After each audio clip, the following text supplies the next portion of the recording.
दोस्तों साइंस और टेक्नोलॉजी की एक और हैरत अंगेज दुनिया में खुश आमदीद। आज की इस वीडियो में हम आपको दिखाएंगे कि फैक्ट्रीज में pressure cooker, non stick pan, कैंची और शेविंग रेजर ब्लेड जैसे आम नजर आने वाले मगर दिलचस्प आलात किस तरह तैयार किए जाते हैं। तो चलिए बढ़ते हैं अपने वीडियो की तरफ। Razor blade process. दोस्तों रेजर ब्लेड बनाने के लिए एक पतली स्टेनलेस स्टील की पट्टी इस्तेमाल की जाती है। इस पट्टी को सबसे पहले पंचिंग मशीन से गुजारा जाता है, जहां उसके दरमियान का हिस्सा काट दिया जाता है। फिर उसे 1000 डिग्री सेंटीग्रेड पर गर्म किया जाता है और बाद में कूलिंग चैम्बर से गुजारा जाता है ताकि धात की सख्ती में इजाफा हो। उसके बाद पट्टी के किनारों को काटकर ब्लेड की शक्ल दी जाती है और एक प्रिंटर से गुजार कर इस पर ब्रांड का नाम प्रिंट किया जाता है। उसके बाद पट्टी को ग्राइंडिंग मशीन से गुजारा जाता है, जहाँ किनारों को तेज धार बनाया जाता है और बाद में पॉलिशिंग करके शानदार फिनिशिंग दी जाती है। फिर कटिंग मशीन से एक एक ब्लेड को अलग अलग कर लिया जाता है। इन ब्लेड्स पर क्रोमियम और टेफ्लॉन की कोटिंग की जाती है ताकि उनकी पायदारी बढ़े। फिर इन ब्लेड्स को नीली रोशनी में रखकर चेक किया जाता है और सैंपल लेकर उनकी सख्ती और धार की जांच की जाती है। आखिर में एक खुदकार मशीन के जरिए उनकी पैकिंग की जाती है।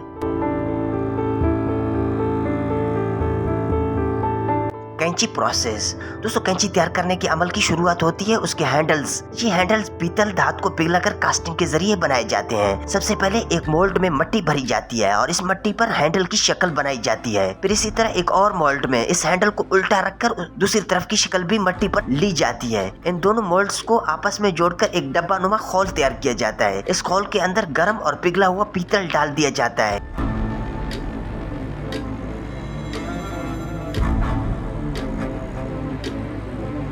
जब ये धात थोड़ी देर में ठंडी हो जाती है तो खोल खोल कर उसमें मौजूद मिट्टी को हटा दिया जाता है और तैयारशुदा हैंडल्स को निकाल लिया जाता है। उसके बाद ये हैंडल्स पहले से बनी हुई कार्बन स्टील की ब्लेड प्लेट से जोड़े जाते हैं। दोनों हिस्सों को मिलाकर ड्रिल मशीन से उनमें सुराख किए जाते हैं और फिर कीलों को हथौड़े से ठोका जाता है। ब्लेड्स को हथौड़े से ठोक ठोक कर उनकी मोड़ निकाली जाती है और उन्हें सही शक्ल दी जाती है। अब दोनों हिस्सों को फिर से आपस में मिलाकर दरमियान में एक और सुराख किया जाता है ताकि बाद में नट बोल्ट लगाया जा सके और एक मुकम्मल और पायदार कैंची तैयार हो जाती है।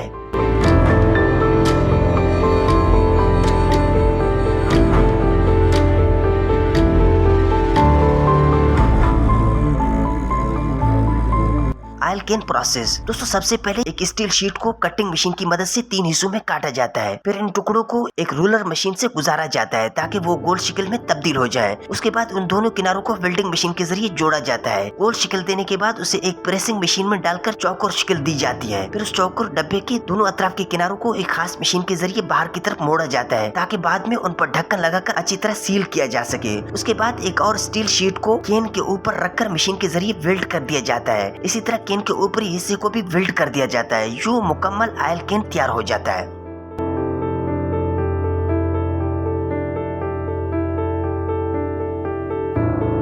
Pressure cooker process. दोस्तों प्रेशर कुकर की तैयारी का आगाज एक गोल एल्युमिनियम शीट से किया जाता है। इस शीट को एक हाइड्रोलिक प्रेस के नीचे रखा जाता है, जहां ताकतवर मशीन उस पर दबाव डालकर उसे बर्तन की शक्ल दे देती है। उसके बाद उस बर्तन को एक तेज घूमती हुई मशीन में फिक्स किया जाता है, यहाँ से उसे रगड़कर चमकाया जाता है और एक खास टूल की मदद से उस पर जमी हुई फालतू एल्युमिनियम को हटा दिया जाता है। इसी तरह बर्तन को उल्टा कर दोबारा मशीन में फिक्स किया जाता है और उसकी दूसरी तरफ भी मुकम्मल फिनिशिंग की जाती है। अब उसे एक कटिंग प्रेस मशीन में ले जाया जाता है, जहाँ उसके किनारों को खास अंदाज में काटा जाता है ताकि ढक्कन बिल्कुल फिट बैठ सके। अगला मरहला है हैंडल लगाने का। बर्तन को ड्रिल मशीन पर रखकर दोनों तरफ सुराख किए जाते हैं ताकि हैंडल आसानी से लगाया जा सके। अब इन बर्तनों को खास उबलते केमिकल के महलूल में डाला जाता है। ये अमल एल्युमिनियम की मजबूती को बढ़ाता है। उसके बाद उन्हें निकालकर ठंडे पानी में छोड़ दिया जाता है ताकि वो नॉर्मल दर्जा हरारत पर आ सके। फिर दोबारा इन बर्तनों को तारों से बांधकर एक और केमिकल में कुछ वक्त के लिए रखा जाता है। जब ये निकाले जाते हैं और अच्छी तरह धोकर खुश्क किए जाते हैं, उनमें चमक हैरानकुन हद तक बढ़ जाती है।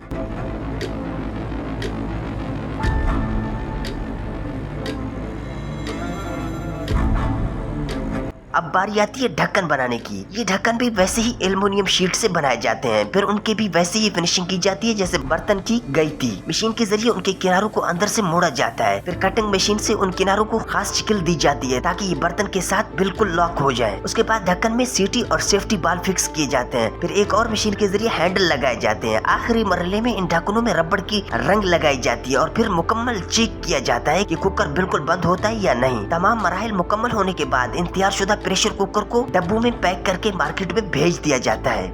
Fan process. दोस्तों सबसे पहले सीलिंग फैन के ऊपर और नीचे लगने वाली प्लेट्स को तैयार किया जाता है। उसके लिए कास्टिंग का इस्तेमाल किया जाता है, जहाँ पिघला हुआ मेटल तेजी से घूमते हुए सांचे में डाला जाता है। थोड़ी देर बाद जब ये सांचा खोला जाता है तो उसके अंदर धात की मजबूत प्लेट्स बन चुकी होती हैं। यही तरीका दोनों तरफ के फैन कवर्स को तैयार करने के लिए भी इस्तेमाल किया जाता है। फिर इन तैयारशुदा प्लेट्स को एक खास घूमने वाली मशीन पर लगा दिया जाता है, जहाँ उनकी फाइनल शेपिंग और इजाफी मेटल को साफ किया जाता है। उसके बाद एक ड्रिल मशीन की मदद से उन प्लेट्स में सुराख किए जाते हैं ताकि उन्हें बाद में जोड़ने में आसानी हो।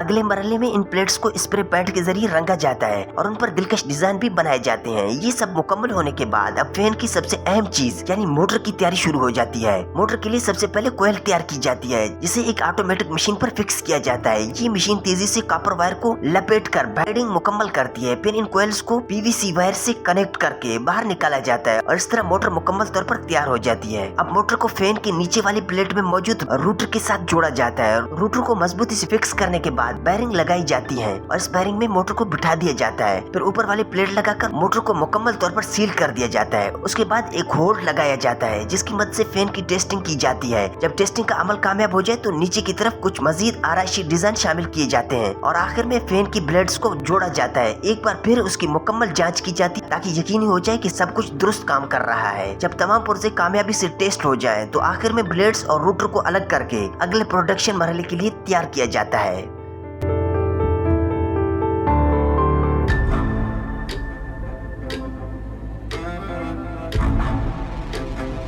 Nonstick pan process. दोस्तों सबसे पहले एक गोल एल्यूमिनियम शीट ली जाती है, जिसे हाइड्रोलिक प्रेस के नीचे रखकर दबाया जाता है, जिससे ये शीट पैन की शक्ल इख्तियार कर लेती है। ये पैन मुख्तलिफ अक़साम के हो सकते हैं, जैसे कुछ फ्लैट और कुछ देगची जैसे गहरे। फिर इन पैन्स को एक मशीन पर लगाकर उनकी घिसाई की जाती है ताकि सतह चमकदार हो जाए।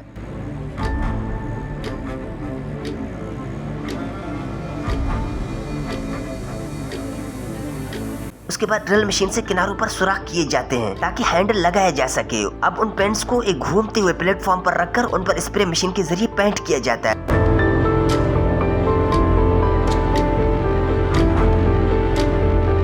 उसके बाद ये पेंट्स कन्वेयर बेल्ट पर रखकर हीटिंग चैम्बर से गुजारे जाते हैं ताकि पेंट सतह पर अच्छी तरह चेक किया जाए। फिर पेन की निचली तरफ से पेंट हटाया जाता है ताकि हीट इंडक्शन बेहतर हो सके।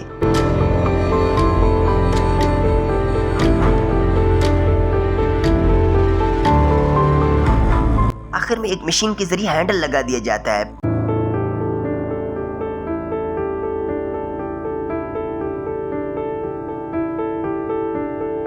पैन मुकम्मल तैयार हो जाता है और पॉलीथीन से मशीन कर दिया जाता है। समोसा बनाने के लिए तैयार की गई है। पहले से तैयार आटे की पट्टियां और भराई अलग अलग मशीन में डाली जाती हैं। मशीन उन्हें खुद का तरीके से फोल्ड करके त्रिकोण शक्ल देती है और किनारे बंद कर देती है। 1 मिनट में दर्जनों समोसे तैयार हो जाते हैं, जो बाद में फ्राई के लिए भेजे जाते हैं।